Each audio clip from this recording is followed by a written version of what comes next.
selanjutnya, sekarang saya akan membahas tentang modul 0, yaitu pengantar, perencanaan, dan pengendalian produksi. Nah, sistem manufaktur merupakan sebuah sistem yang mengarah kepada bagaimana cara yang tepat serta dapat diimplementasikan terhadap sumber daya dan peralatan yang ada di dalam sebuah perusahaan, sehingga dapatlah menciptakan kegiatan produksi yang lebih efisien. Lalu, pada sistem produksi merupakanlah sebuah kumpulan dari subsistem yang saling berinteraksi dengan tujuan mentransformasi input produksi menjadi output produksi. Selanjutnya pada modul 1 yaitu tentang proses agregasi, peramalan, dan juga verifikasi. Nah, pada perencanaan produksi adalah suatu kegiatan untuk mendapatkan suatu produk sesuai dengan yang ditetapkan.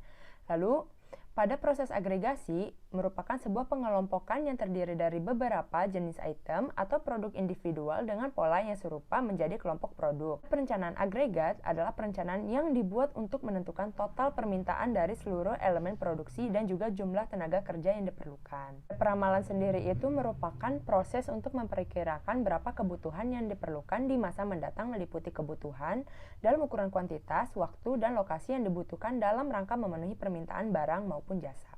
Lalu selanjutnya ada modul 2 yaitu tentang perencanaan agregat, disagregasi, dan juga jadwal induk produksi atau JIP.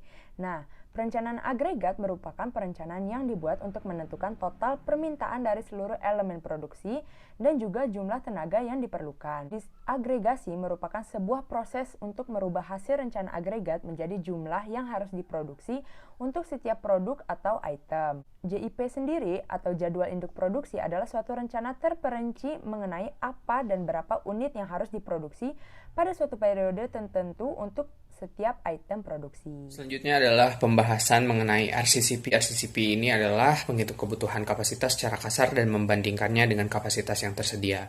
Untuk teknik-teknik RCCP sendiri itu ada 3, yaitu pertama adalah CPOF, yang kedua adalah bola, yang ketiga ada RPA.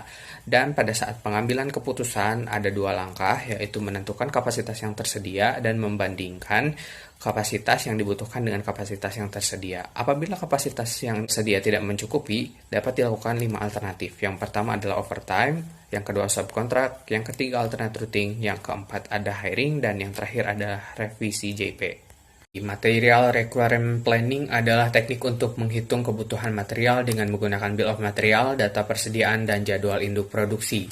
Untuk tujuannya sendiri adalah untuk menentukan kebutuhan pada saat yang tepat, menentukan kebutuhan minimal setiap item, menentukan pelaksanaan rencana pemesanan, dan yang terakhir untuk menentukan penjadwalan ulang atau pembatalan suatu jadwal yang sudah direncanakan. Untuk istilah-istilah MRP sendiri ada lead time, on hand, lot size, safety stock, planning horizon, gross requirement, net requirement, plan order receipt, plan order release, dan schedule receipt. Untuk teknik-teknik loading sendiri ada banyak, yaitu ada LFL, lalu LTC, lalu ada LUC, dan yang keempat ada PPB, yang kelima ada IOQ, yang keenam ada POQ, yang ketujuh ada FOQ, yang kedelapan ada WW atau Wagner and Within algorithm, FPR yang ketujuh, dan yang terakhir ada Silver Mill heuristic. Selanjutnya adalah assembly line balancing. Line balancing adalah menyeimbangkan penugasan elemen dan assembly line ke stasiun kerja dalam meminimalkan banyaknya stasiun kerja untuk tingkat output tertentu. Dalam line balancing, ada beberapa metode yang dapat digunakan, yaitu metode matematis dan metode heuristik. Dalam metode heuristik pun terbagi menjadi 3 bagian, yaitu region approach, rank position weight, dan largest candidate rule. Selanjutnya saya akan menjelaskan tentang JIT. JIT adalah filosofi yang fokus pada upaya menghasilkan produk dalam jumlah yang sesuai pada tempat dan waktu yang tepat. Dalam JIT juga ada beberapa prinsip, yaitu simplification, cleanliness dan orderliness, feasibility, cycle time optimization, agility, measurement, dan variation reduction. Selanjutnya, ada beberapa tools yang dapat digunakan di JIT, yaitu yang pertama ada Kanban, Pokayoke, Visual Factory, dan 5S.